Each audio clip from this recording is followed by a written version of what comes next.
Hello everyone, I'm Lucas and I'll be showing you how to use the BioDynaMo GUI today. Now if you don't know what BioDynaMo is, feel free to head over to their site. They have a lot of documentation on what it is, what it does, who it's been created by. I'm a student here at Newcastle University and I'm responsible for creating the GUI for this tool. So it's a biological dynamics modeler, and on here they have instructions on how to install it. I decided I could personally take you through how to install it myself because the steps for installing the BioDynaMo GUI is a little bit different than installing the general tool. So I'll just be taking you through all the steps you need. You can also view all the source code on GitHub, so they have a link to that as well. And as you can see, we'll be cloning this GitHub repo and specifically checking out the GUI branch in order to have that functionality. As of right now, the GUI isn't integrated into the master branch, but in the foreseeable future, we definitely plan on integrating it. Okay, so let's get started. Okay, so I just have two terminal windows open here. I just created a directory into my home directory /demo. So if we just, and I'll have all these links and commands in the description of the video as well. So if we just run that first command, we'll just clone BioDynaMo.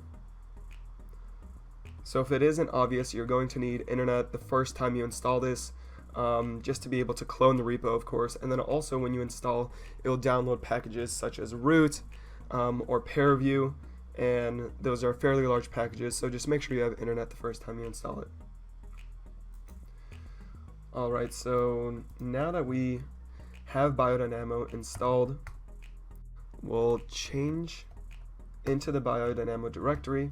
So now that we're in here, we can just run git status and see that, okay, I'm on the master branch and everything looks like it's up to date.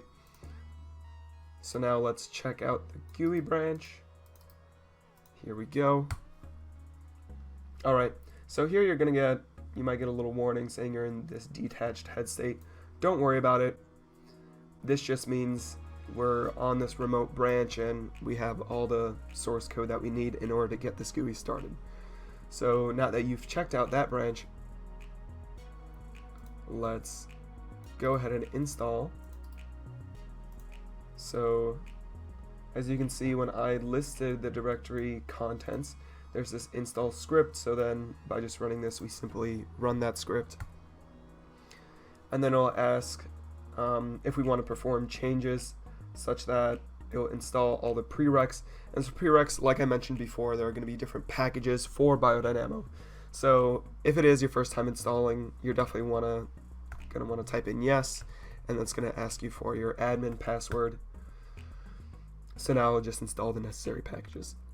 Okay, now once this is installed, it's going to ask you to run this last step in order to complete the installation. So this just makes sure that your environment variables are up to date, and you're just going to want to run this. So we'll run that, and you'll have to run this command every time you open up the terminal if you want to use BioDynaMo from anywhere within like any directory. So you might want to also run this if you kind of want this step to automatically execute every time you open up a new terminal window. So feel free to do that. Alright, so now that we have BioDynaMo, installed, it's sourced correctly, the way you start up the GUI is simply typing in BioDynaMo GUI. Alright, so we see that it's started up. Now, this terminal window, it's going to show all the logs of the GUI. There's also this small status text right here.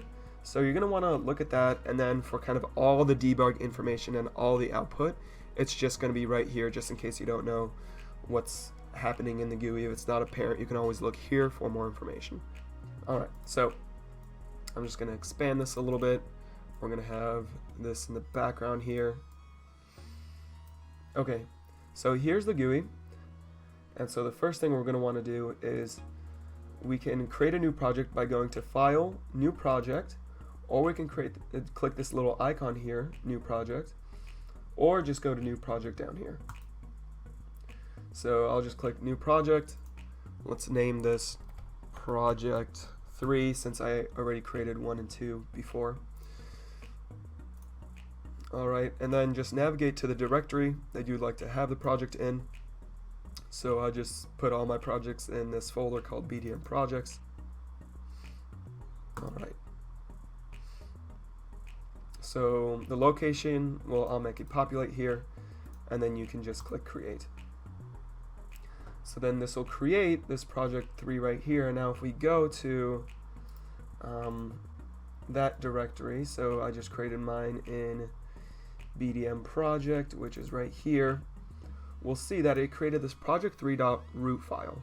So this project3.root, it will contain everything needed for your project, so like the project name, which models it contains, and right now we don't have any models, so let's go ahead and click create new model. We'll just call this model 3, and so there we go. Once we click on the model, now we can use this menu here, or we can use this button to create different cells. So as of right now, we can only create cell bodies. I do have these buttons here for different modules, so when I say modules, that just means different behaviors that you can apply to your cells. So maybe like a growth behavior where, you know, it divides, or chemotaxis, and like various others. But as of right now, there's only support and functionality for creating cell bodies. So if we just go through the most simplistic route, we can create different cells here. So let's say we just click on this 10 times, and we see that 10 different cells have been created. When you click on these different cells, then you'll see the different attributes of the cells here, and then you can modify them as you please. I don't know, we can have the Y position of this cell be 10. We can change the diameter if we want, and as we change these different cell properties, then we see that the other attributes will update as well. So if I change the density, then that'll update the mass, and same with diameter. If I change the mass, then it looks like it updates the density as well. So let's keep this at 1. Just put everything back as it was. Okay, now if you hit the simulate button, then what will happen is it will actually generate the C++ code needed for BioDynaMo in the background, and then run it, and then show the output in the simulation window here. Now before we do that, I just want to show you how to generate the C++ code. So there's this button up here, or you can go to simulation, generate BioDynaMo code. If we click one of those, then this message pops up saying this will overwrite all files in this directory. Okay, so we just click OK. And then what will happen is down here we see successfully generated BioDynaMo code. So if we go to, here, let me open up a new terminal here. So if we go to that folder, we see that there's a Model 3 folder here. So now if I just open up Model 3, I'm just going to be opening up in Visual Studio Code here. We can see that it has generated the code for those 10 cells that we've defined. Now, you can use this code directly with BioDynaMo to just build and run your simulation. And if, let's say, you no longer want to use the GUI, you just wanted to use it to generate all these different, all this code for the cells, then you can go ahead and just build and run this through BioDynaMo, and that's shown in the BioDynaMo documentation that I referenced to earlier. Or you can keep using the GUI and simulate it through there. So here we have, okay, all the code for the different cells that are defined, and we just simulate for one time step for now. Of course, you can manually change this if you'd like, and simulate for longer if you'd like. So if we go back to the GUI now, and we click Simulate Model, again, it's going to say this will overwrite all files in that same directory for Model 3, because this will generate that code again just to make sure it's up to date, and then using that generated code, it will build it, and then it will run it within the GUI here. So we'll just see that in a second.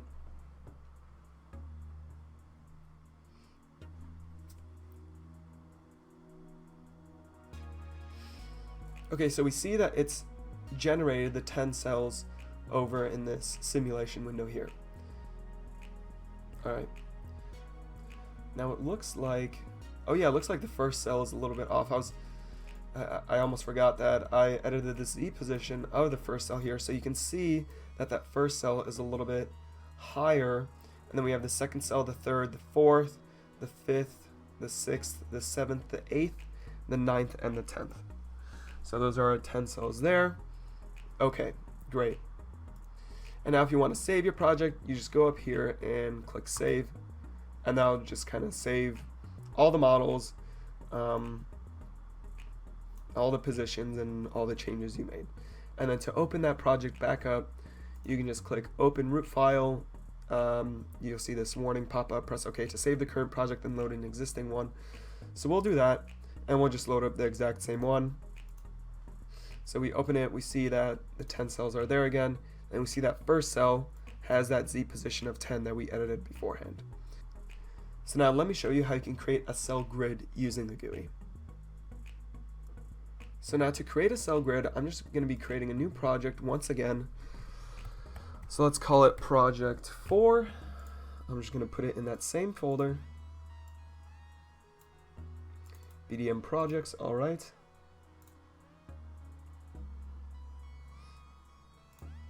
Okay, and then we'll create a new model. Let's call this model 4. Alright, and then I'll click on this model, and then you'll be able to click create cell grid. Now once you click this dialog shows up, and here we specify how many cells we want in the X, Y, and Z direction. So let's say I want 5 cells in the X direction, 10 cells in the Y direction, and 5 cells in the Z direction, so that's going to be a total of 250 cells. Now here we specify the distance between the cells. So right now they're just a distance of 1 apart. Now the default diameter for these cells is 10, so if they're only a distance of 1 apart, they're going to be overlapping quite a bit. So I like to make this at least 10 apart, so here I'm just going to make them 20 apart. So we see that the grid size in the end is going to be 80 in the X direction, 180 in the Y direction, and then 80 in the Z direction. So if we just click create here, we see that it creates the 250 cells, and we can click on some random cells just to see their positions if you would like. Alright, we see those positions. And now here's a little checkbox that I haven't talked about before. We can enable secretion for one of these cells. And what that's going to do is this is going to include this diffusion library that I have that will have the cell 16, it will secrete kalium or potassium, and the other cells, they'll have this chemotaxis behavior that will actually make them diffuse towards cell 16. So if we click generate code, I can show you what happens programmatically. So again, this will overwrite all the files in model 4. And then if we go and open up a new terminal, we go into that folder, and then we open up the model 4 directory.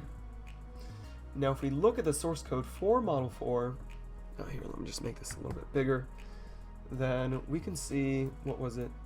In cell 16, I enabled secretion, so we can go to cell 16 here, and we see that there's this biology module for kalium secretion, and then the rest have this chemotaxis module, and we'll see visually what that does in a second, but this just kind of adds this diffusion module behavior.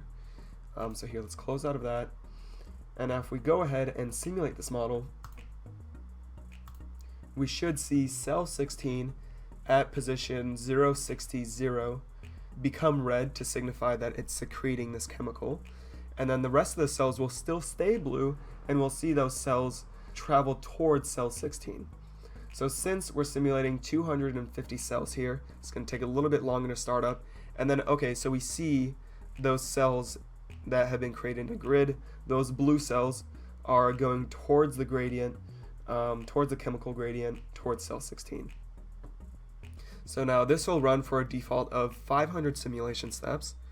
So now once this is done, we see that, okay, it's done. We no longer see an update in our terminal window here. And so, yeah, that's a sample behavior that I have as just kind of a proof of concept that you can do in the GUI. Now as just kind of final remarks. So again, you can save this model as beforehand by just clicking save here, and then down here we'll see successfully saved. You can open up this root browser window, and then you can edit the code and look at different folders in here if you'd like. Now, as you can see, here, hold on, there we go. So you can look at the code through here, and you could change things, you can save them, so it's just kind of this built-in editor. I like using Visual Studio Code to edit my code, but this is just another option. Let's close up that. And then also we have these buttons, so if you want to just look at the developer and user guide for BioDynaMo in general, you could click on these and it'll open up a Firefox window for the user guide as well as the dev guide if you want to develop for BioDynaMo.